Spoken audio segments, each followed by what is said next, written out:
You're listening to the Corbett Report.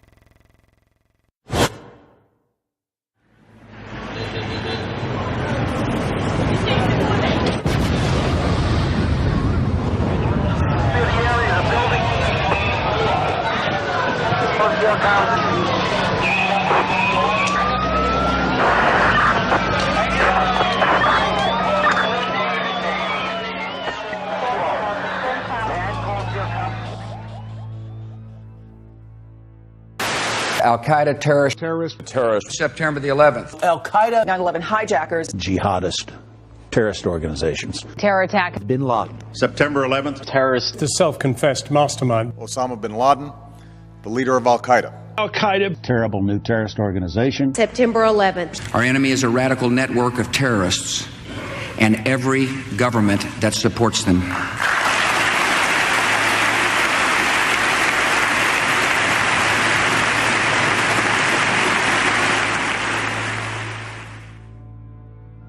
Forget for one moment everything you've been told about September 11th, 2001. Instead, let's ask ourselves one question. What was 9/11? A terrorist atrocity? An attack on America? The first salvo in a new war? A day that changed everything? The question may seem simple, but how we answer it is of vital importance. It determines how we proceed with our investigation of that day. And once you strip away the emotional rhetoric and the fear-inducing imagery, we're left with the simple truth. 9/11 was a crime. And as with any crime, there is one overriding imperative that detectives must follow to identify the perpetrators. Follow the money. This is an investigation of the 9/11 money trail.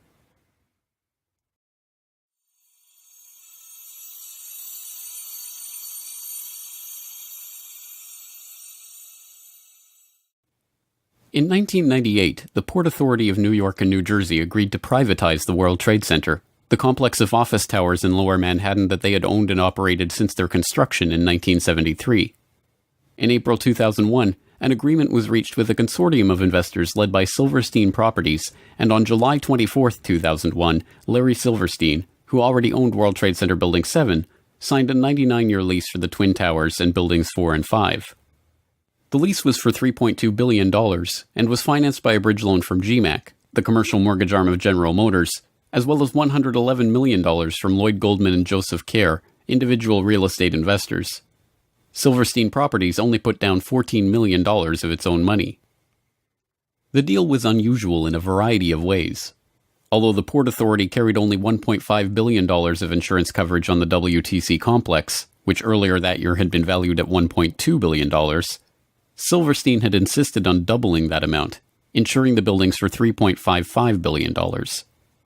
Silverstein's insurance broker struggled to put that much coverage in place and ultimately had to split it among 25 dealers. The negotiations were so involved that only temporary contracts were in place for the insurance at the time the lease was signed, and by September the contracts were still being finalized. Silverstein's group was also explicitly given the right to rebuild the structures if they were destroyed, and even to expand the amount of retail space on the site if rebuilding did take place.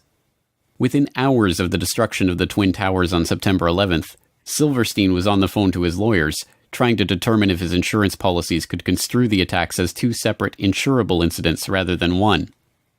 Silverstein spent years in the courts attempting to win $7.1 billion from his $3.55 billion insurance policy, and in 2007 walked away with $4.55 billion, the largest single insurance settlement ever.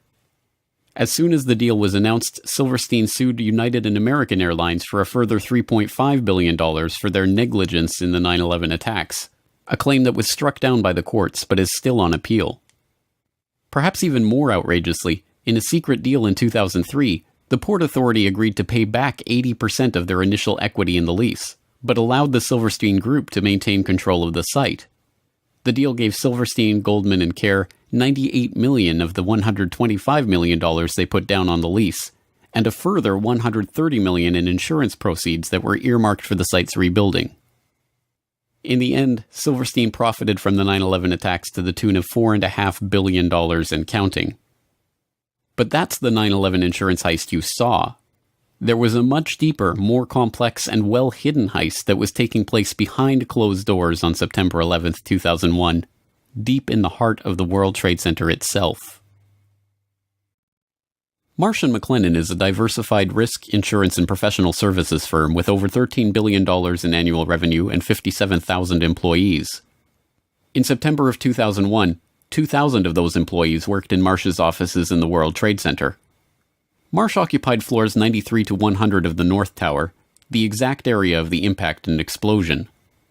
In the year prior to 9/11, Marsh had contracted with Silverstream Software to create an electronic connection between Marsh and its clients for the purpose of creating paperless transactions. Silverstream had already built internet-based transactional and trading platforms for Merrill Lynch, Deutsche Bank, Bankers Trust, Alex Brown, Morgan Stanley, and other financial services firms that were later involved in 9/11, but this new project was unlike anything that had been attempted before. Richard Andrew Grove, the salesperson who handled the Marsh & McLennan project for Silverstream, explains. In 2000, Silverstream was contracted by Marsh to provide a technological solution beyond what we had done for any of the above-named companies, insofar as it would be used to electronically connect Marsh to its major business partners via internet portals for the purpose of creating paperless transactions and expediting revenue and renewal cycles, and built from the ground up at the client's site. Silverstream provided a specific type of connectivity that was used to link AIG and Marsh & McLennan, the first two commercial companies on the planet to employ this specific type of transaction. And in fact, Marsh was presented with something called the Accord Award, ACORD, in the summer of 2001 for being the first commercial corporation to do so. And what you should take away from that is this. It means that no other companies were doing this type of transaction, so the question in your mind should be, what then were Marsh and AIG doing, and why did they need to leverage technologies that no other commercial entity on the face of the earth needed to conduct business? The contract, Silverstream then stationed approximately 30 to 40 developers at Marsh, and this team was led by 2 to 3 managers with whom I liaised to ensure delivery of the solution that was promised. The development team worked regularly into the night, if not all night, and sometimes worked 7 days a week in order to adhere to Marsh's indicated pre-September 11th deadline. Now, while I was But it was not long before severe irregularities in the billing of the account for this project led Richard Grove into the heart of a deeper mystery about the software and about the work that he was engaged in. fiscal anomalies with respect to the Marsh.com project when I was in a meeting on the 98th floor in October of 2000 with a gentleman named Gary Lasko. Gary was Marsh's North American Chief Information Officer, and that particular afternoon a colleague and I helped him identify about $10 million in suspicious purchase orders after I had recognized that certain vendors were deceiving Marsh and specifically appeared to be selling Marsh large quantities of hardware that were not necessary, as this was later confirmed by Gary. In the spring of 2000, I brought my concerns up to executives inside of Silverstream and I was urged to keep quiet and mind my own business. I went to an executive inside of Marsh, and he advised me to do likewise. But then, I mentioned it to a few executives at Marsh who I could trust, like Gary Lasko, and Catherine Lee, Ken Rice, Richard Bruhart, and John Oltzhofer, people who became likewise concerned that something untoward was going on. The concerned colleagues I just mentioned were murdered on September 11th, and the executives who expressed dismay at my concerns are alive and free today because of it. I feel it's no coincidence as the Marsh executive who urged me to drop my line of inquiry made sure that his personnel, who I just mentioned, were in the office bright and early for a global conference call before the staff meeting upon which I was to intrude. A conference call which I was informed this executive in question conducted, but attended from the safety of his Upper West Side apartment.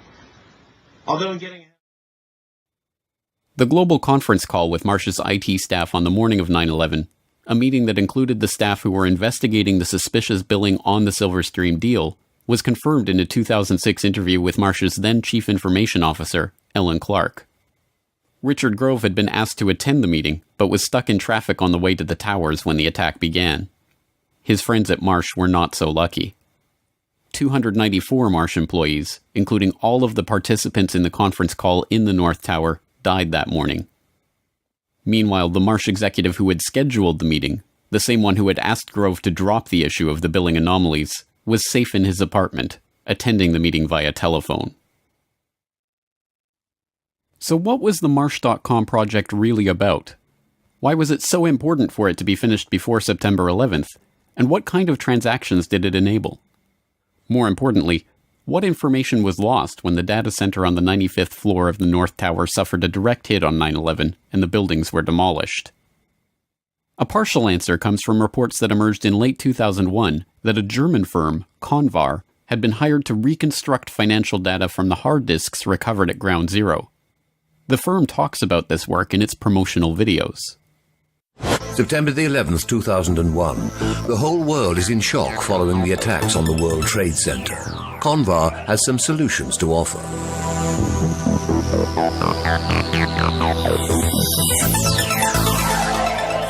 Data stored on countless hard drives retrieved from the collapsed towers was believed to have been lost, but Convar specialists can render irreplaceable information readable again at Europe's only high-security data recovery center. Burnt, crushed, or dirty storage media are ready to relinquish their secrets by the time we finish with them. More details about the work comes from an IDG news service story posted to CNN.com in December 2001. Under the headline, "Computer disk drives from WTC could yield clues," the article notes, "An unexplained surge in transactions was recorded prior to the attacks, leading to speculation that someone might have profited from previous knowledge of the terrorist plot by moving sums of money. But because the facilities of many financial companies processing the transactions were housed in New York's World Trade Center, destroyed in the blasts, it has, until now, been impossible to verify that suspicion." A Reuters article from the same time, later posted to Convar's website, offers revealing glimpses into the investigation's early results. It quotes Peter Herschel, Convar's director at the time. "The suspicion is that inside information about the attacks was used to send financial transaction commands and authorizations in the belief that amid all the chaos the criminals would have, at the very least, a good head start. Of course, it is also possible that there were perfectly legitimate reasons for the unusual rise in business volume.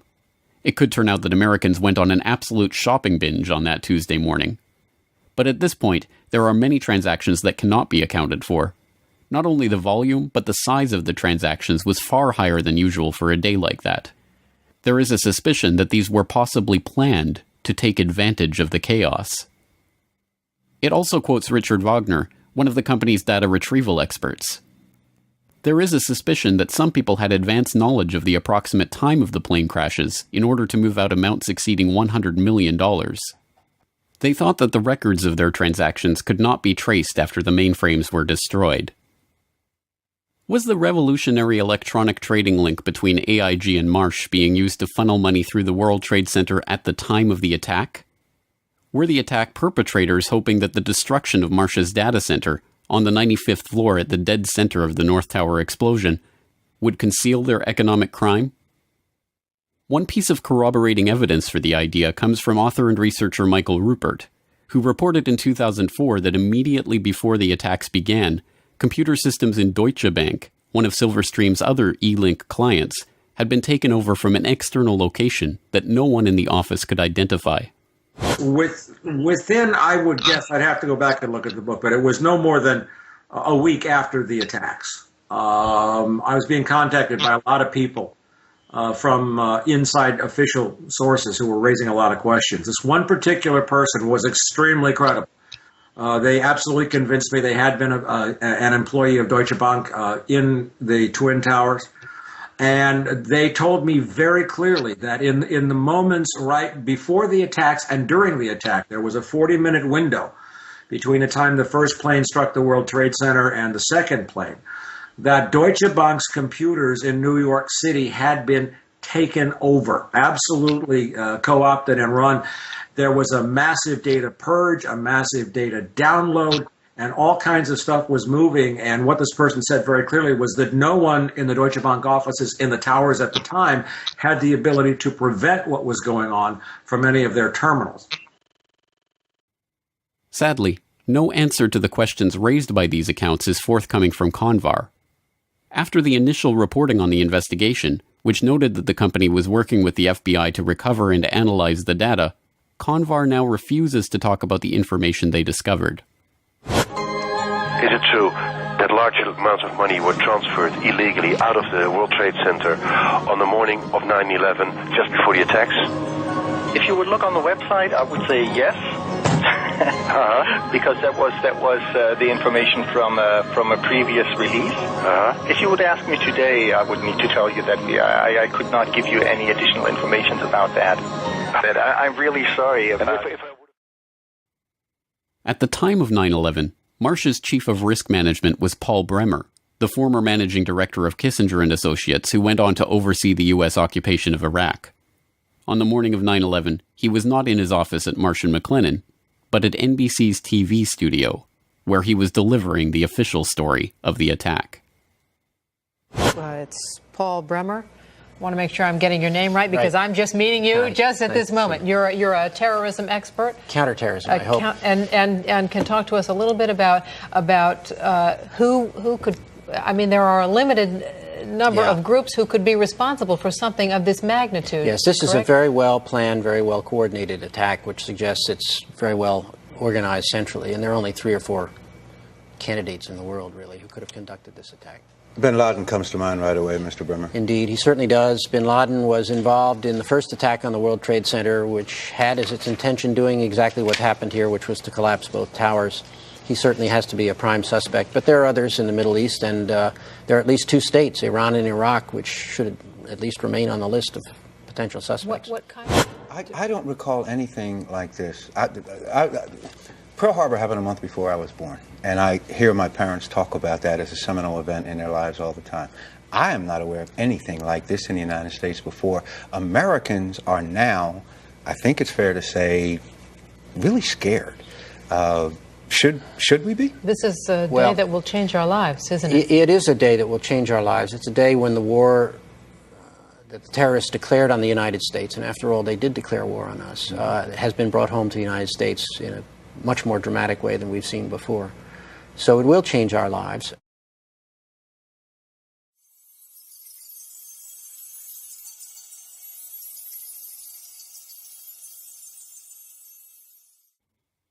On September 12, 2001, before the dust had even settled on Ground Zero, the Securities and Exchange Commission opened an investigation into a chilling proposition: that an unknown group of traders with advanced knowledge of the 9/11 plot had made millions betting against the companies involved in the attacks. What many Wall Street analysts believe is that the terrorists made bets that a number of stocks would see their prices fall. They did so by buying what are called puts. If you bet right, the rewards can be huge. The risks are also huge, unless, of course, you know something bad is going to happen to the company you're betting against. This could very well be insider trading at the worst, most horrific, most evil use you've ever seen in your entire life. One example, United Airlines. The Thursday before the attack, more than 2,000 contracts betting that the stock would go down were purchased. 90 times more in one day than in 3 weeks. When the markets reopened, United stock dropped. The price of the contracts soared, and someone may have made a lot of money fast. $180,000 turns into $2.4 million when that plane hits the World Trade Center.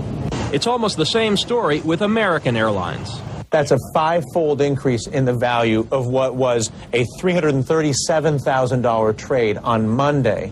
All of a sudden becomes what? $1.8 million. And there's much more, including an extraordinarily high number of bets against Morgan Stanley and Marsh & McLennan, 2 of the World Trade Center's biggest tenants. Could this be a coincidence? This would be one of the most extraordinary coincidences in the history of mankind if it was a coincidence.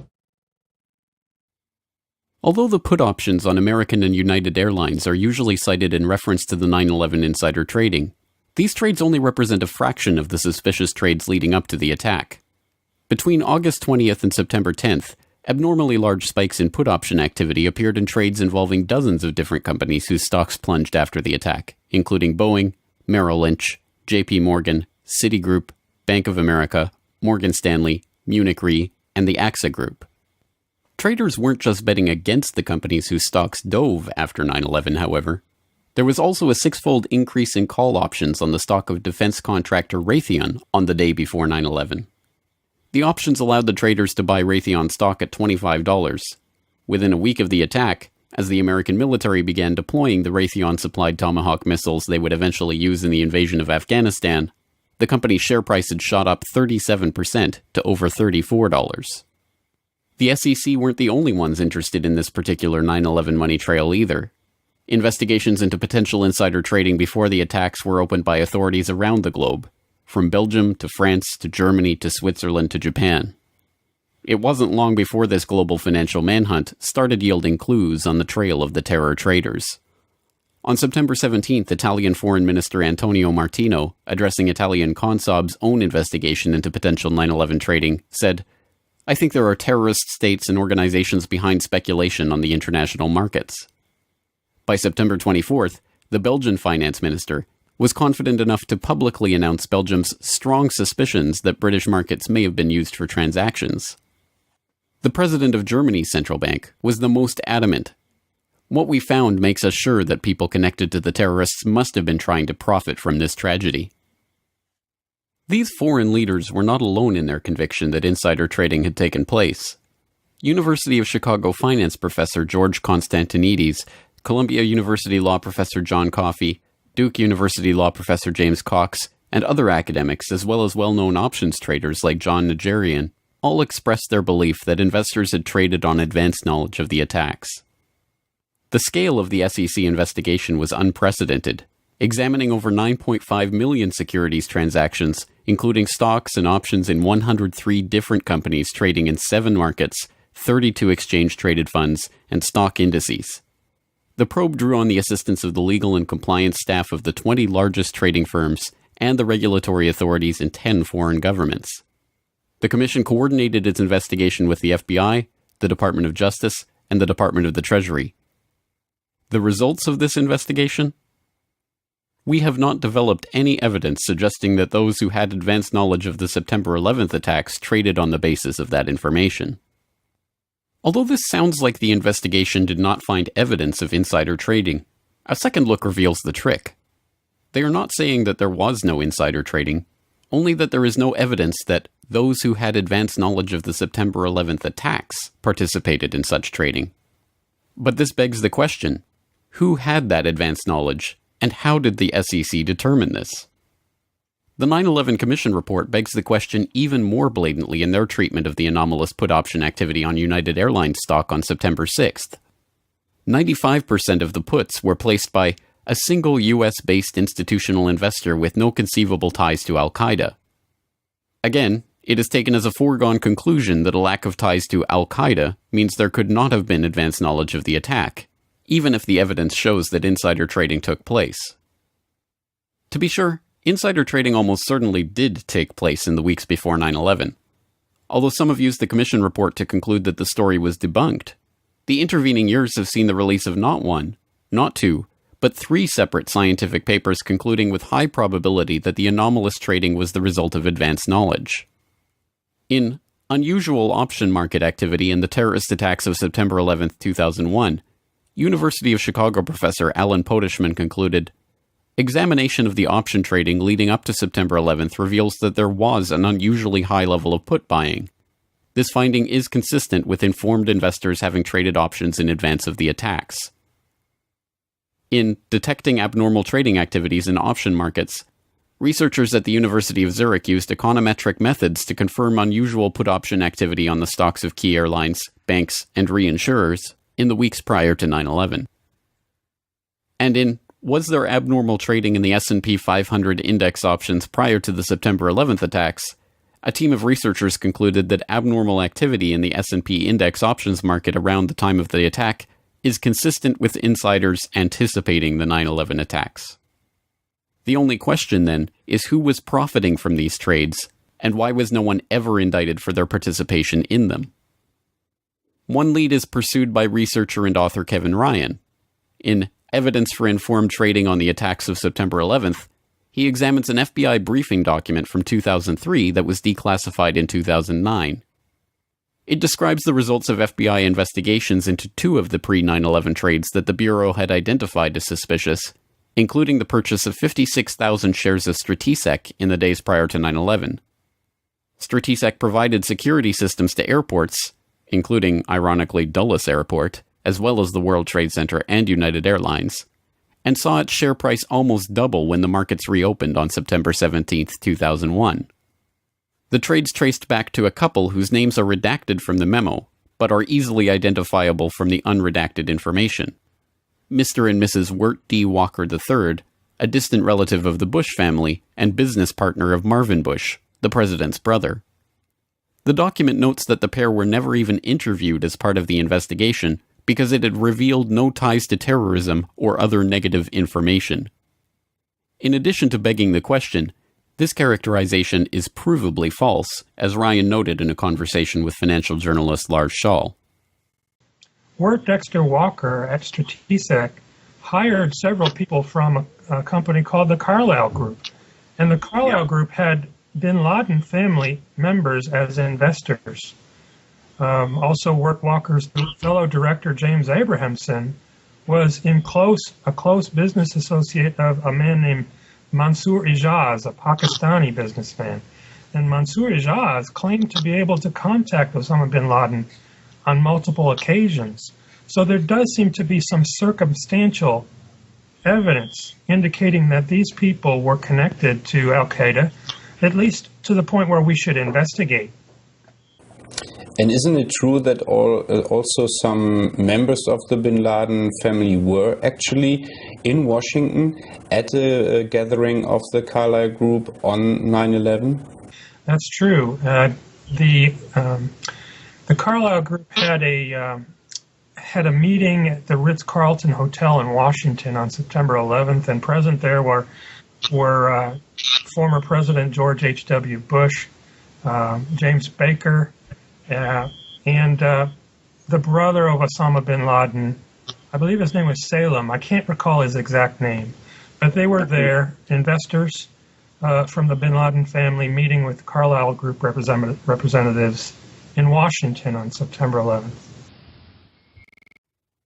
Was this why the FBI thought better of questioning Walker over his highly profitable purchase of Stratesec shares right before 9/11? The CIA figures prominently in another line of investigation. One suspicious United Airlines put option purchase that was investigated by the FBI involved a 2,500 contract order for puts in the days before 9/11. Instead of processing the purchase through United Airlines Home Exchange, the Chicago Board of Options Exchange, the order was split into 500 contract chunks and run through 5 different options exchanges simultaneously. The unusual order was brokered by Deutsche Bank Alex Brown, a firm that until 1998 was chaired by A.B. Buzzy Krongard, a former consultant to CIA Director James Woolsey, who at the time of 9/11 was himself the executive director of the CIA.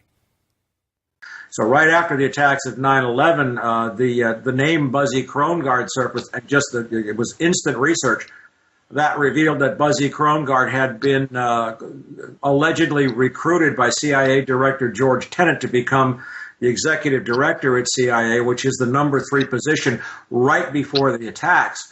And Alex Brown was one of the then a subsidiary of Deutsche Bank. Was one of the primary instruments or vehicles that handled all of these criminal trades by people who obviously knew that the attacks were going to take place where, how, and involving specific airlines. Perhaps the most frank admission of insider trading is notable for 3 things. It was recorded on video, it has never been investigated by any agency or law enforcement official, and it was made by former CIA agent and frequent foreign policy commentator Robert Baer, the real-life inspiration for the character portrayed by George Clooney in Syriana. Talking to citizen journalists after a speaking event in Los Angeles in 2008, Baer was recorded on video making a startling assertion about 9/11 insider trading. And then the last thing I believe it was his National Reconnaissance Office was running a drill. A plane crashed into their building, and you know they're staffed by DOD and CIA. I know the guy that went into his broker in San Diego and said, "Cash me out. It's going down tomorrow." Really? Yeah. That tells us something. What? That tells us something. Well, his brother worked at the White House. This truly remarkable statement bears further scrutiny. If Baer is to be believed, a former CIA agent has first-hand knowledge that a White House insider had foreknowledge of the attacks, And to this day, not only has Baer never revealed the identity of this person, but no one has questioned him about his statement or even attempted to pursue this lead. So how is it possible that the SEC overlooked, ignored, or simply chose not to pursue such leads in their investigation? The only possible answer, of course, is that the investigation was deliberately steered away from such persons of interest and any connections that would lead back to foreknowledge by government agencies, federal agents, or their associates in the business world. Unfortunately, we will likely never see documentary evidence of that from the Commission itself. One researcher requesting access under the Freedom of Information Act to the documentary evidence that the 9/11 Commission used to conclude that there had been no insider trading received a response that stated that the potentially responsive records have been destroyed. Instead, we are left with sources that refuse to be identified, saying that CBOE records of pre-9/11 options trading have been destroyed, and second-hand accounts of traders who had heard talk of an event in advance of 9/11. In a roundabout way, perhaps the 9/11 Commission reveals more than it lets on when it tries to dismiss key insider trades with the pithy observation that the traders had no conceivable ties to Al-Qaeda. If those with foreknowledge of the attacks weren't connected to Al-Qaeda, what does that say about the identity of the real 9/11 perpetrators? ABC News has now learned that the Chicago Board of Options Exchange launched their investigation into the unusual trading last week. That may have given them enough time to stop anyone from profiting from death here in the U.S. It may also give investigators, Peter, a hot trail that might lead them to the terrorists. Thanks very much. As a reminder of the complications here, though, the Secretary of the Treasury said today of this investigation, you've got to go through 10 veils before you get to the real source. Yep. Thanks, Antonio.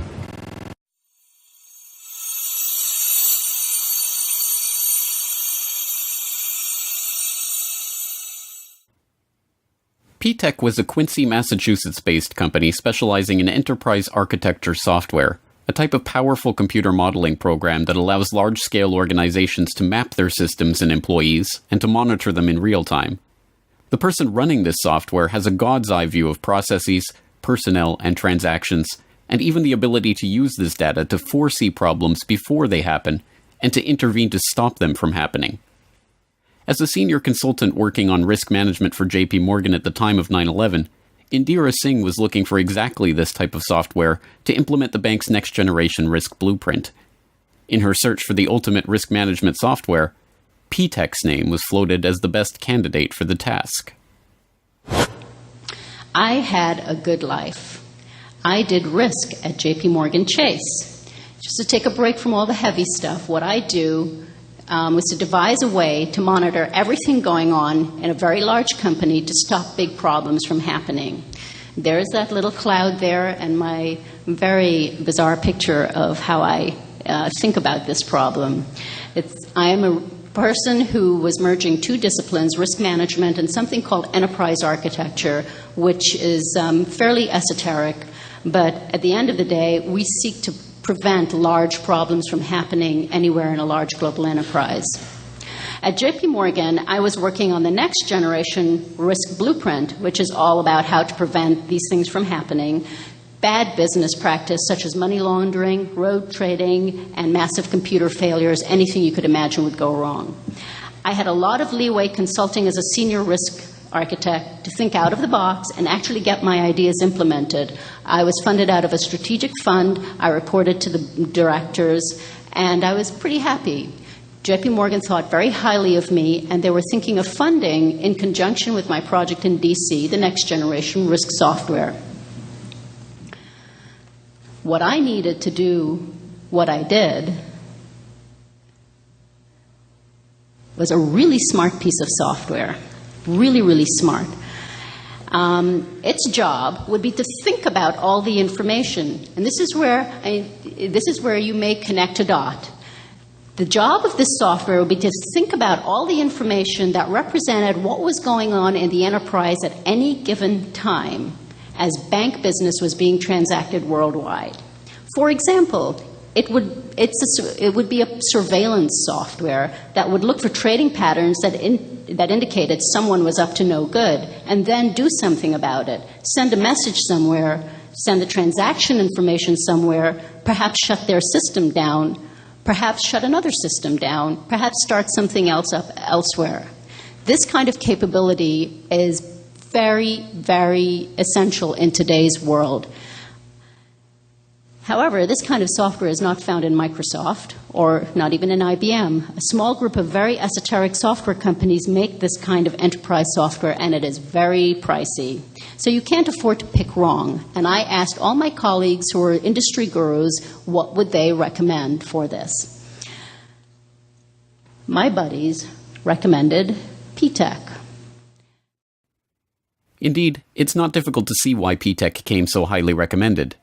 Given the nature of this sensitive risk management work, only a company with experience delivering software to large-scale organizations with secrets to protect would fit the bill, and in this regard P-TECH did not disappoint. Their client roster included a veritable who's who of top-level corporate and governmental clients: the FBI, the IRS, NATO, the Air Force, the Naval Air Command, the Departments of Energy and Education, the Postal Service, the U.S. House of Representatives, the Department of Defense, the Secret Service, even the White House. From the inner sanctum of the White House to the headquarters of the FBI, from the basement of the FAA to the boardroom of IBM, some of the best secured organizations in the world, running on some of the most protected servers housing the most sensitive data, welcomed P-TECH into their midst. P-TECH was given the keys to the cyber kingdom to build detailed pictures of these organizations, their weaknesses and vulnerabilities, and to show how these problems could be exploited by those of ill intent. But like all such systems, it could be exploited by those of ill intent for their own purposes, too. Given the nature of the information and secrets being kept by its clients, it should come as no surprise that many of P-TECH's top investors and employees were men with backgrounds that should have been raising red flags at all levels of the government. And as it turns out, at least one of these men did raise red flags with a pair of diligent FBI field agents. In the late 1990s, Robert Wright and John Vincent, FBI special agents in the Chicago field office, were running an investigation into terrorist financing called Vulgar Betrayal. From the very start, the investigation was hampered by higher-ups. They were not even given access to the computer equipment needed to carry out their work. Through Wright and Vincent's foresight and perseverance, however, the investigation managed to score some victories, including seizing $1.4 million in terrorist funds. According to Wright, these funds were linked directly to Saudi businessman Yassin Qadi. Yassin al-Qadi is a multimillionaire businessman and philanthropist who, according to Business Associates, liked to boast of his relationship with former Vice President Dick Cheney. But in the late 1990s, he was sanctioned by the UN Security Council for his suspected links to al-Qaeda, and after 9/11 he was put on a terrorist watch list by the US Treasury for his suspected ties to terrorist financing. During the 1990s, as Vulgar Betrayal was being thwarted from opening a criminal investigation into his activities, the Qadi-backed investment firm Sarmony Limited became an angel investor to a software startup called P-TECH, providing $5 million of the initial $20 million of capital that got P-TECH off the ground. At the time, P-TECH's CEO denied that al-Qadi had any involvement with the company other than his initial investment, but the FBI now maintains he was lying, and that in fact al-Qadi continued investing millions of dollars in the company through various fronts and investment vehicles. Company insiders told FBI officials that they were flown to Saudi Arabia to meet P-TECH's investors in 1999, and that al-Qadi was introduced as one of the owners. It has also been reported that Hussein Ibrahim, P-TECH's chief scientist, was al-Qadi's representative at P-TECH, and al-Qadi's lawyers have admitted that al-Qadi's representatives may have continued to sit on P-TECH's board even after 9/11. Ibrahim himself was a former president of BMI, a New Jersey-based real estate investment firm that was also one of the initial investors in P-TECH and provided financing for P-TECH's founding loan. P-TECH leased office space and computer equipment from BMI, and BMI shared office space in New Jersey with Qadi International, owned and operated by none other than Yassin al-Qadi. In 2003, counterterrorism czar Richard Clarke said, BMI held itself out publicly as a financial services provider for Muslims in the United States. Its investor list suggests the possibility this facade was just a cover to conceal terrorist support. Suhail Lahir was P-TECH's chief architect. When he wasn't writing the software that would provide P-TECH with detailed operational blueprints of the most sensitive agencies in the US government, he was writing articles in praise of Islamic holy war. He was also fond of quoting Abdullah Azzam, Osama bin Laden's mentor and the head of Maktab al-Khidmat, which was the precursor to al-Qaeda. That such an unlikely cast of characters were given access to some of the most sensitive agencies in the US federal government is startling enough. That they were operating software that allowed them to map, analyze, and access every process and operation within these agencies for the purpose of finding systemic weak points is equally startling. Most disturbing of all, though, is the connection between P-TECH and the very agencies that so remarkably failed in their duty to protect the American public on September 11th, 2001. Could you describe the relationship of P-TECH with the FAA? Now, P-TECH worked with the FAA for several years, didn't they? They worked the FAA. It was a joint project between P-TECH and MITRE, and they were looking at, it's interesting, they were looking at basically holes in the FAA's interoperability with responding with other agencies, law enforcement, in the case of an emergency such as a hijacking. So they were looking for the escalation process, what people would do, how they would respond in case of an emergency, and find the holes and make recommendations to fix it. Now, if anyone was in a position to understand where the holes were, P-TECH was, and that's exactly the point. And if anybody was in a position to write software to take advantage of those holes, it would have been P-TECH. Now, was there a reference to P-TECH having operated in the basement out of the FAA? Yes.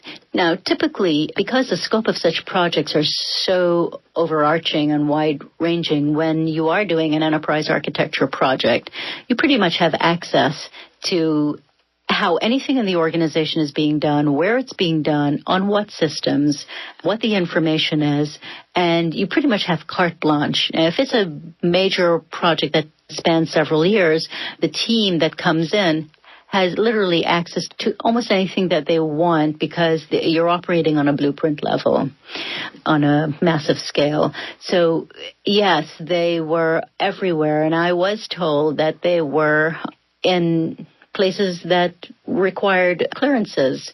I was told that they had log-on access to FAA flight control computers. I was told that they had passwords to many computers that you may not on the surface think has anything to do with finding out holes in the system. But let's say you've said, okay, you isolated a part of a process, of a notification process that was mediated by a computer, and you wanted to investigate it further, then you would typically get log-on access to that computer. And from that, back upstream or downstream. So who knows? You know, from my own experience, I could have access to almost anything I wanted to in JP Morgan Chase. And didn't, for the reason if anything went wrong, I didn't want to have the access. But if you were up to no good as an enterprise architect with such a mandate, you typically could have anything you wanted. So who was really behind P-TECH? Did Ziadi, Ibrahim, and the others somehow evade the due diligence of all of the government agencies and multinational corporations that P-TECH contracted with? Did P-TECH just happen to end up working on the interoperability of the FAA and the Pentagon systems on the morning of 9/11? Did al-Qadi's friend Dick Cheney really know nothing of Qadi's connections or activities? Was this all some devious al-Qaeda plot to infiltrate key systems and agencies of the US government? Not according to the people who were really investigating the company. So what did the 9/11 Commission have to say about P-TECH? Absolutely nothing. The co-chair of the commission, Thomas Kane, had been involved in a $24 million real estate transaction with BMI, one of the P-TECH investors, but no mention was made of that at the time, and the commission never looked into P-TECH or its activities on 9/11. Meanwhile, Cheney's friend al-Qadi has since been removed from the Swiss, European, UN Security Council, and US Treasury terrorist sanctions lists. And Robert Wright? After Vulgar Betrayal was shut down, the FBI did eventually raid P-TECH's offices in December of 2002, but not before the company was given 2 weeks advance warning of the raid. The very next day, then Homeland Security Chief Tom Ridge declared that P-TECH in no way jeopardizes the security of the country. Osama Ziadi is still wanted by the FBI for lying about al-Qadi's involvement with the company, but the case is now cold. To the families and victims,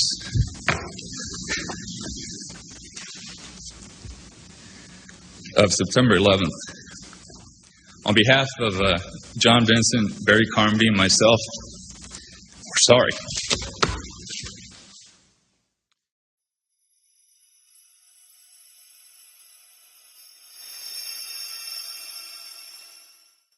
The topic today is an adversary that poses a threat, serious threat to the security of the United States of America. This adversary is one of the world's last bastions of central planning. It governs by dictating 5-year plans.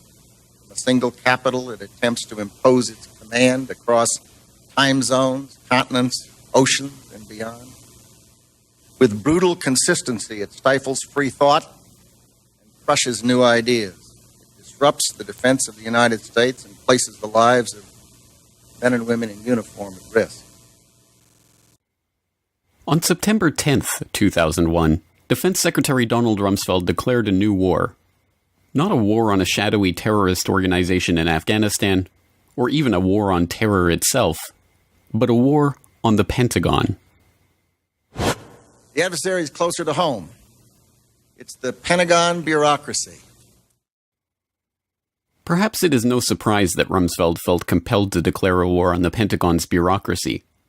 The issue of the Pentagon's $2.3 trillion accounting nightmare had been dogging him since his confirmation hearings in January of 2001. Although Rumsfeld was interested in pushing forward a modernization of the military that was projected to cost an additional $50 billion in funding, that agenda was politically impossible in the face of the Department of Defense's monumental budget problem. How can we seriously consider a $50 billion increase in the defense budget when DOD's own auditors say the department cannot account for $2.3 trillion in transactions in 1 year alone? Now, my question to you is, Mr. Secretary, what do you plan to do about this? Decline the nomination.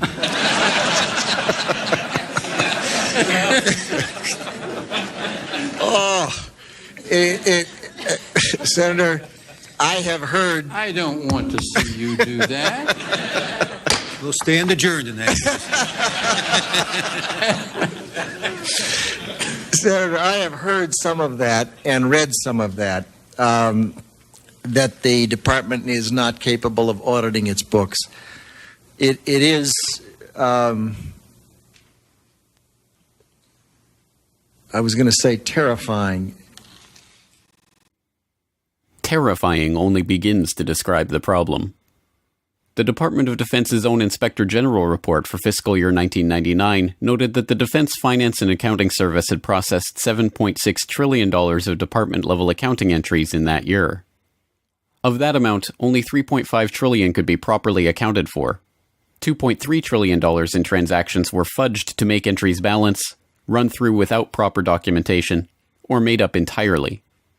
The Inspector General's office did not even examine the other $1.8 trillion in transactions because they did not have adequate time or staff to review them. In 2002, one DFAS accountant blew the whistle on the problem and the cover-up that was underway to stop investigators from finding out where the money went. According to some estimates, we cannot track $2.3 trillion in transactions. $2.3 trillion with a T. That's $8,000 for every man, woman, and child in America. To understand how the Pentagon can lose track of trillions, consider the case of one military accountant who tried to find out what happened to a mere $300 million. We know it's gone, but we don't know what they spent it on. Jim Minery, a former Marine turned whistleblower, is risking his job by speaking out for the first time about the millions he noticed were missing from one defense agency's balance sheets. Minery tried to follow the money trail, even crisscrossing the country looking for records. The director looked at me and he says, "Why do you care about this stuff?" It took me aback, you know. My supervisor asked me why I care about doing a good job. So he was reassigned and says officials then covered up the problem by just writing it off. As controller of the Pentagon from 2001 to 2004, Dov Zakheim was the man tasked with solving this problem. There are all kinds of long-standing rules and regulations about what you can do and what you can't do. I know Dr. Zakheim's been trying to hire CPAs because the financial systems of the department are so snarled up that we can't account for some $2.6 trillion in transactions that exist, if that's believable. And yet we're told that we can't hire CPAs to help untangle it in many respects. Mr. Secretary, the first time and the last time that Dov Zakheim and I broke bread together, he told me he'd have a handle on that $2.6 trillion by now, but we'll discuss that a little. You've got a handle, it's just a little hot. From 1987 to 2001, Zakheim headed SPC International, a subsidiary of System Planning Corporation, a defense contractor providing air warfare, cybersecurity, and advanced military electronics to the Department of Defense and DARPA. SPC's Radar Physics Laboratory developed a remote control system for airborne vehicles that they were marketing to the Pentagon prior to 9/11. Zakheim was also a participant in drafting Rebuilding America's Defenses, a document that called for a sweeping transformation of the U.S. military, including the implementation of the $50 billion missile defense program and increased use of specialized military technologies. The paper even noted how advanced forms of biological warfare that can target specific genotypes may transform biological warfare from the realm of terror to a politically useful tool. Rebuilding America's Defenses was a white paper produced by the Project for the New American Century, a group founded in 1997 with the goal of projecting American global dominance into the 21st century. Joining Zakheim in the group were a host of other neocons who ended up populating the Bush administration, including Dick Cheney, Paul Wolfowitz, Richard Pearl, Jeb Bush, and Donald Rumsfeld. In their September 2000 document, the group lamented that their plan for transforming the military was not likely unless a defining event took place, one that would galvanize public opinion. The process of transformation, even if it brings revolutionary change, is likely to be a long one, absent some catastrophic and catalyzing event, like a new Pearl Harbor. We know that the thing that tends to register on people is fear, and we know that tends to happen after there's a Pearl Harbor. It tends to happen after there's a crisis. And that's too late for us. We've got to be smarter than that. We've got to be wiser than that. We have to be more forward-looking. There's a wonderful book on Pearl Harbor by Roberta Wohlstetter and a foreword by Dr. Schelling that talks about this problem of seeing things happen and not integrating them in your mind and saying, yes, we need to be doing something about that now. That I reread periodically because it's so important. And on 9/11/2001, America received its new Pearl Harbor. The attack on the Pentagon struck Wedge 1 on the west side of the building. An office of the U.S. Army called Resource Services Washington had just moved back into Wedge 1 after renovations had taken place there. The office was staffed with 45 accountants, bookkeepers, and budget analysts. 34 of them were killed in the attack. A 2002 follow-up report from the DoD Inspector General on the missing trillions noted that a further $1.1 trillion in made-up accounting entries were processed by the Pentagon in fiscal year 2000, but they did not even attempt to quantify the missing funds for 2001. The Secretary of the Army, Thomas White, later explained they were unable to produce a financial report for 2001 at all, due to the loss of financial management personnel sustained during the September 11th terrorist attack. Before becoming Secretary of the Army, Thomas White was a senior executive at Enron. Enron was one of the largest energy companies in the world, posting a $111 billion profit in 2000 before being exposed as an elaborate corporate accounting fraud in 2001. The SEC, which investigated the Enron scandal, occupied the 11th to 13th floors in World Trade Center Building 7, and their offices were destroyed on 9/11, destroying 3,000 to 4,000 documents on active investigations in the process. Perhaps unsurprisingly, Rumsfeld's war on the Pentagon's bureaucracy did not yield the results he promised. By 2013, the unaccountable money in the Pentagon's coffers had reached $8.5 trillion. The latest scandal to hit Washington comes from a report revealing the Pentagon misplaced $8.5 trillion. Military leaders have also been found ordering subordinates to doctor books to hide the missing money. This is the conclusion of a special report by Reuters. One former Pentagon employee, Linda Woodford, said she spent 15 years there falsifying financial records. Woodford had a job checking Navy accounting records against figures supplied by the Treasury Department. She said money was missing from the report every month. And national security expert Steve Miles is here with me to help us crunch these numbers. $8.5 trillion unaccounted for. It's a lot of money. This is the kind of thing that you would think would bring Capitol Hill to a screeching halt. There'd be hearings kind of almost daily. You'd have various committees looking into it. None of that. It just leads to massive waste, and there can be all sorts of fraud that you don't know about. Just one example, when the Inspector General looked at Iraq, which was, a lot of money, but in the grand scheme, just a portion of the money the U.S. spends.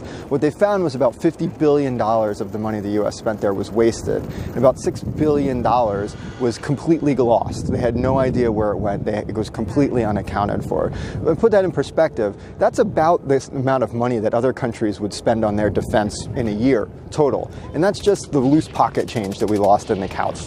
One thing I found very interesting in this report is that the Pentagon apparently uses a standard operating procedure to enter false numbers or so-called plugs to cover lost or missing information in their accounting in order to submit a balanced budget to the Treasury. So they can write in everything. That's probably the most shocking part of this, is that they get to the end of the day and they say, oh, there's money missing. What do we do? Well, we'll just put a number in there that says it's there and we'll sort it out later. I mean, again, this is the type of operating practice that if you did it in your own business, if you tried to do it with your own taxes for the government, they'd haul you off to jail. But then, given that the trillions have never been accounted for, and given that American defense spending soared to record levels after the attack, perhaps Rumsfeld's war on the Pentagon, the one he announced on September 10th, was successful after all. And perhaps September 11th was the key battle in that war. Some might ask, how in the world could the Secretary of Defense attack the Pentagon in front of its people? To them I reply, I have no desire to attack the Pentagon. I want to liberate it.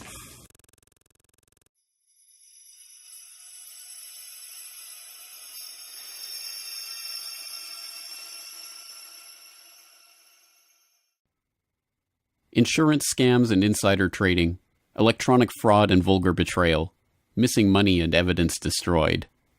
There are at least 8.5 trillion reasons to investigate the money trail of 9/11. Curious, then, that the U.S. government's final word on the attacks, the 9/11 Commission report, concluded that the money trail was not worthy of investigation at all.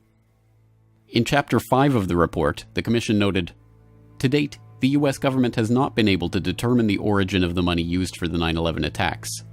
Ultimately, the question is of little practical significance." 9/11 was a crime, and as every detective knows, the first rule of criminal investigation is to follow the money. So why did the 9/11 Commission specifically reject this rule? The answers to 9/11 are not going to come from the suspects of the crime. Instead, it's up to investigators to continue to unearth the true evidence on the 9/11 money trail. Follow the money.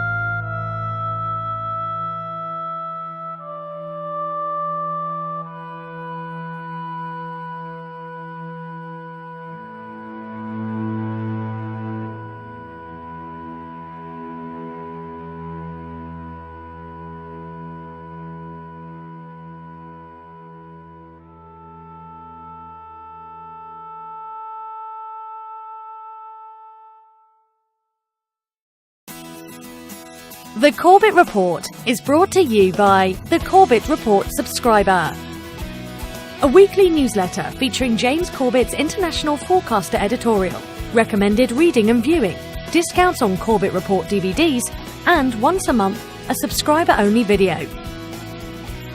Sign up today to start receiving your copy at corbettreport.com/support.